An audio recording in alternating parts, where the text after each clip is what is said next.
कहाँ से हम इस जंगल में फंस गए। जब किस्मत ही खराब हो तो क्या कर सकते हैं। मुझे तो बहुत डर लग रहा है विशाल, कहीं कोई जंगली जानवर आकर हमें खा ना जाए। वह डर तो मेरे मन में भी है, पर करे तो करे क्या। मैंने हेल्प के लिए मैसेज पहुंचा दिया था, पर वो पहुंचा कि नहीं मुझे नहीं पता।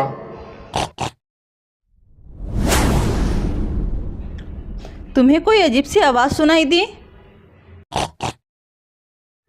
हाँ, कुछ लगा तो था। अरे तुम लोगों के मन में वहम बैठ गया है। चलो हम सूरज को ही अपनी दिशा मानकर चलते हैं। अगर एक ही दिशा में चलते रहे तो हमें मंजिल जरूर मिल जाएगी। विशाल, रिया, नैना और पिंटू और प्रदीप ये पांचों एक छोटे से जहाज पर सफ़र को निकले थे। इनका शौक था अजीब व गरीब जानवरों के वीडियो बनाना और उन्हें सोशल मीडिया पर अपलोड करना। वे स्ट्रेंजर्स एनिमल की वीडियोस बनाते और फोटो खींचकर उन्हें मार्केट में बेचते। यही उनकी जॉब थी और पैशन भी। पर एक जंगली जानवर उनके ऊपर हावी हो चुका था, जिसकी वजह से उनका आधा सामान खो चुका था। वह उनके इस कदर पीछे पड़ गया कि वह जंगल में खो गए। और जो अब तक अपने किसी सफर में न डरे, वह डरने लगे। जंगल काफी बड़ा और घना था और उस जानवर को देखने के बाद हर कोई घर जाना चाहता था, सिवाय प्रदीप को छोड़कर। प्रदीप को पता था कि यह बहुत स्ट्रेंजर एनिमल है। इसके वीडियोस और फोटोशूट से उन्हें काफ़ी पैसा मिल जाएगा। इनफैक्ट अगर वे इसे पकड़ लेते हैं तो यह उनके लिए काफ़ी बड़ी अचीवमेंट होगी। और इसलिए प्रदीप नहीं चाहता था कि वे वापस लौट कर जाएं। प्रदीप को रास्ता पता था, पर वह अनजान बन रहा था, भूलने का नाटक कर रहा था। और तो और सभी के मैप भी उसी ने चुराकर फेंक दिए थे और ऐसे जता रहा था जैसे उस जानवर के डर से वह भागे तो वो वहीं छूट गए। पर क्या प्रदीप की यह गलती सबकी जान पर भारी पड़ेगी? बहुत रात हो चुकी है पिंटू। हाँ रिया, मैं कहता हूँ प्रदीप और विशाल को कि हम यहीं पर रात रुक जाते हैं। देखो अंधेरा बढ़ चुका है, आगे बढ़ना खतरे से खाली नहीं है। पर हम तो खतरों के खिलाड़ी हैं। अगर हमारी जान चली गई तो सारे खिलाड़ीपन यही निकल जाएगा। मेरे ख्याल से पिंटू सही कह रहा है। प्रदीप, हमें यहीं पर रुक जाना चाहिए। देखो मुझे पता है यह एरिया खतरनाक जानवरों से भरा हुआ है। अगर हम यहीं पर रात रुकेंगे तो किसी की जान भी जा सकती है। पर मुझसे अब नहीं चला जा रहा। हाँ, मैं भी बहुत थक चुकी हूँ। देखो हम सभी बहुत थक चुके हैं। थक गए हो इसीलिए कह रहा हूँ किसी सुरक्षित जगह पर चलते हैं, वरना रात को अगर कोई खतरनाक जानवर आ गया तो तुम लोगों से भागने की भी नहीं बनेगी। बात तो सही है नैना और रिया। चलो आगे कोई सेफ जगह ढूंढते हैं। और सेफ जगह का लालच देकर प्रदीप उन्हें घुमा फिराकर उसी एरिया में ले जाता है जहां वहां डेंजर और स्ट्रेंजर एनिमल्स रहते थे। उसे पता था कि रात को भी जानवर शिकार पर निकलते हैं, ऐसे में बहुत अच्छी फोटोग्राफी होगी, बहुत अच्छे वीडियोस बनेंगे। वह लालच में बहुत अंधा हो चुका था। नतीजा वह उन सभी को ऐसी जगह ले जाता है जो उनके दल के काफ़ी करीब था। वहीं पर वे अपनी रहने की व्यवस्था करते हैं। थके हारे पिंटू, विशाल, रिया और नैना को नींद आ रही थी। वह वहीं सो जाते हैं, जबकि प्रदीप को पता था कि यह एरिया खतरे से खाली नहीं था, इसलिए वह एक पेड़ पर चढ़ जाता है और वीडियो शूट करने की पूरी तैयारी कर लेता है। वो वहीं पेड़ पर चढ़कर आराम करता है कि अगर कोई जानवर आया तो कोई न कोई ज़रूर चीखेगा, चिल्लाएगा, तब वह उड़ जाएगा। उसने पूरा का पूरा कैमरा सेटअप किया हुआ था कि कोई भी मोमेंट उससे चुके ना। तभी अजीब सी आवाज़ें होती हैं और विशाल उड़ जाता है। उसे बहुत अजीब लग रहा था, इसलिए वह उठकर आसपास देखने चला जाता है कि यह जगह वाकई में सेफ है या कोई खतरनाक जगह पर वह रात रुके हैं।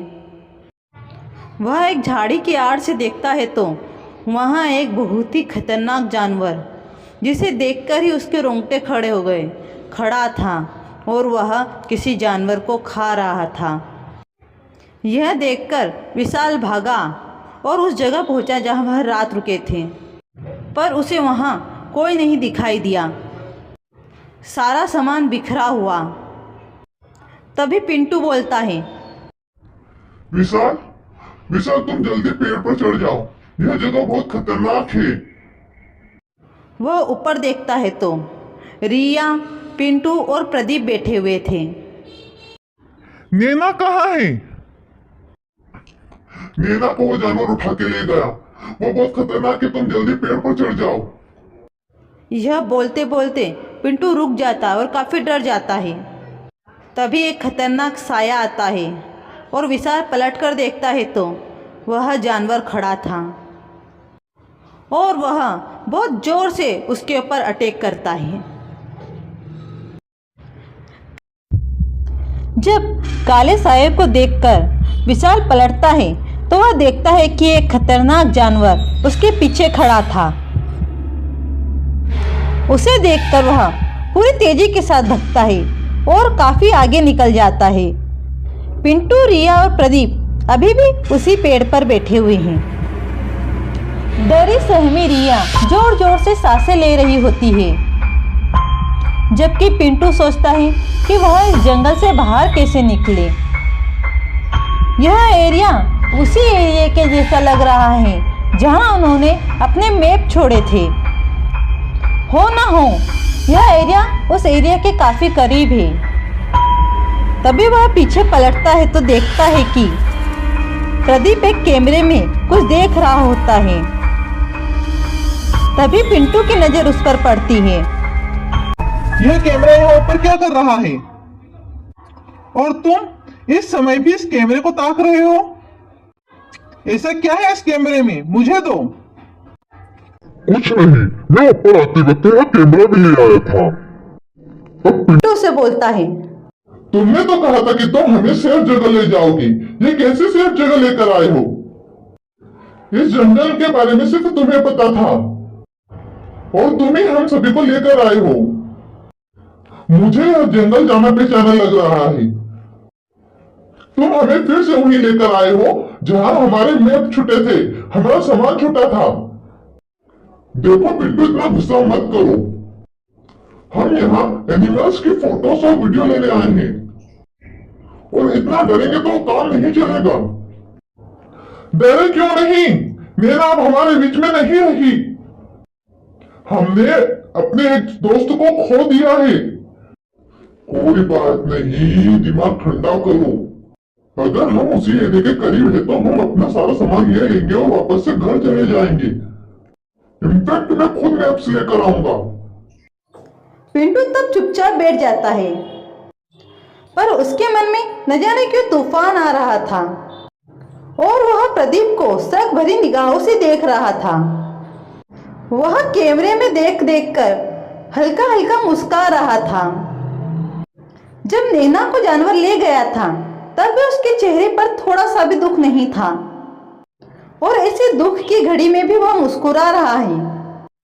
कैमरे में ऐसा कुछ तो था।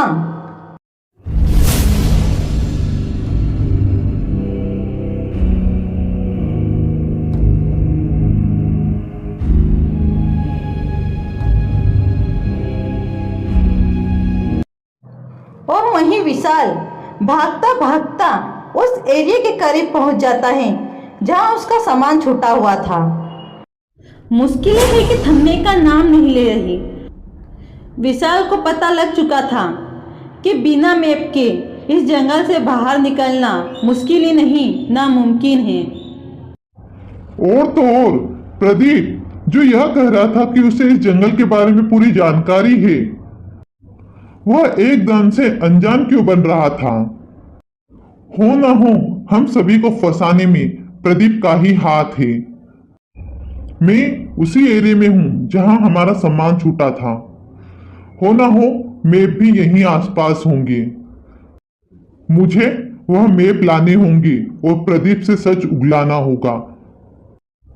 मुझे जल्दी पिंटू और रिया के पास जाना होगा, वरना प्रदीप उनकी जान ले लेगा।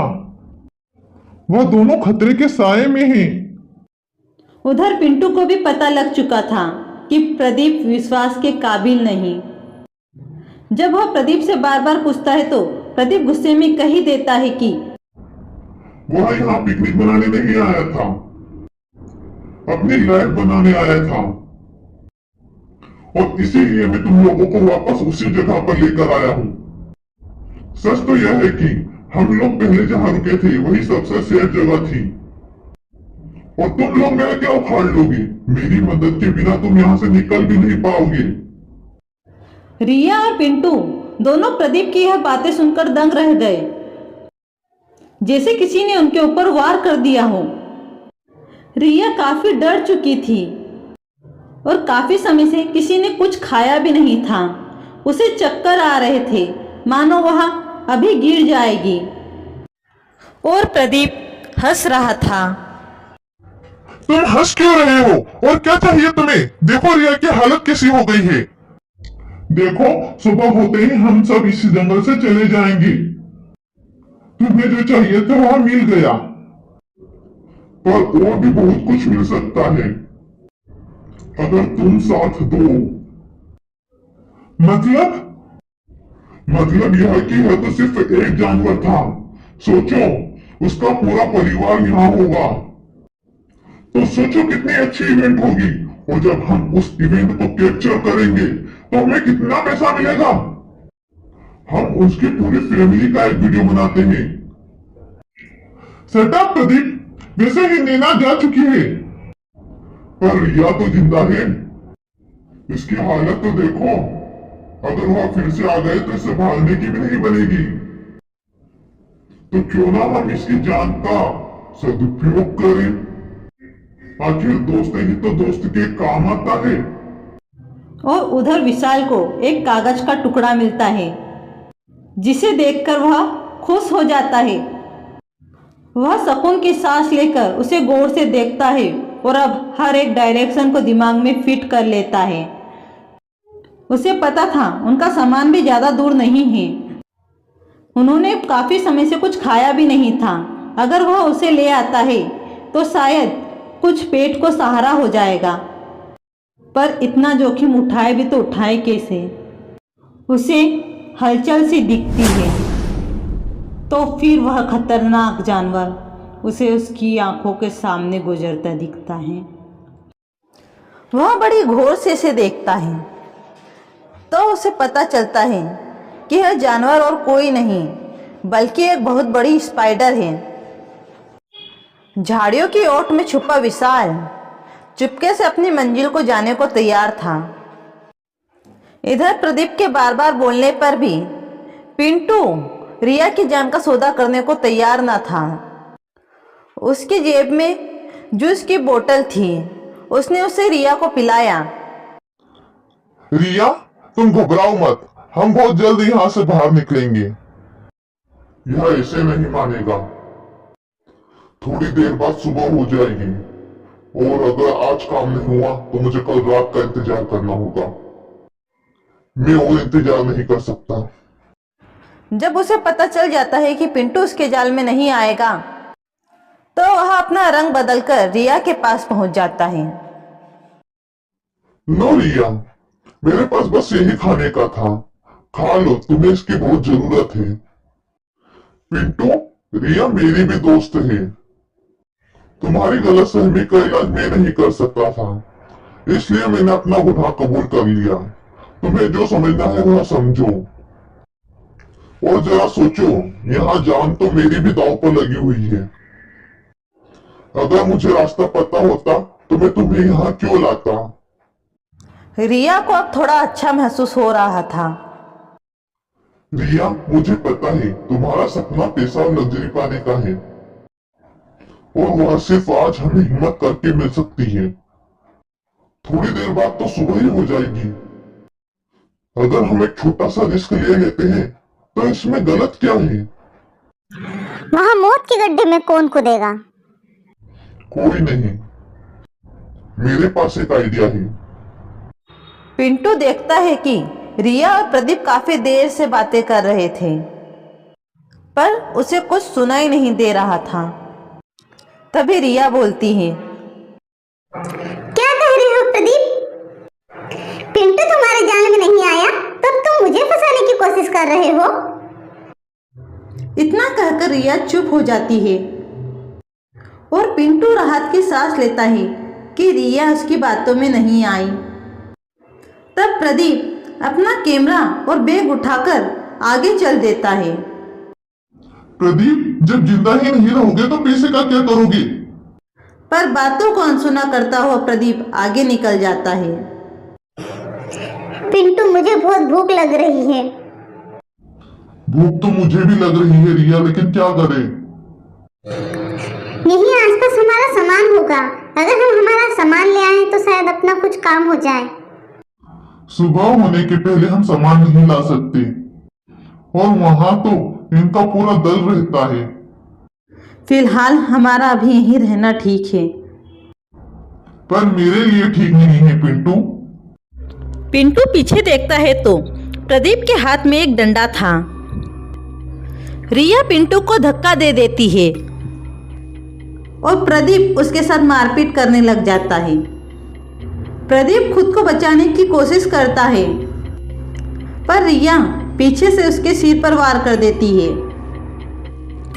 और पिंटू आधे बेहोश हो जाता है।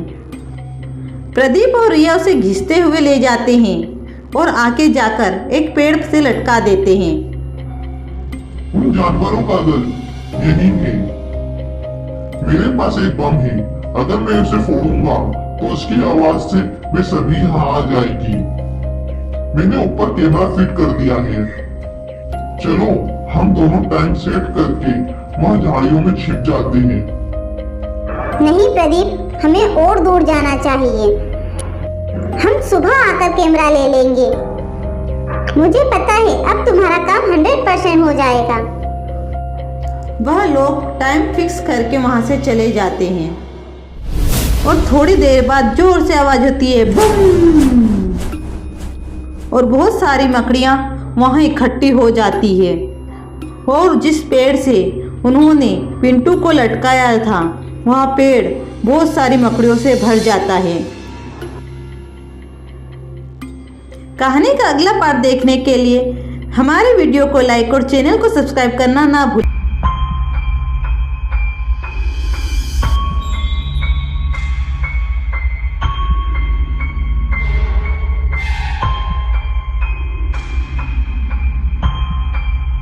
और सुनो, मैंने जो बोला था वह काम करना मत भूलना।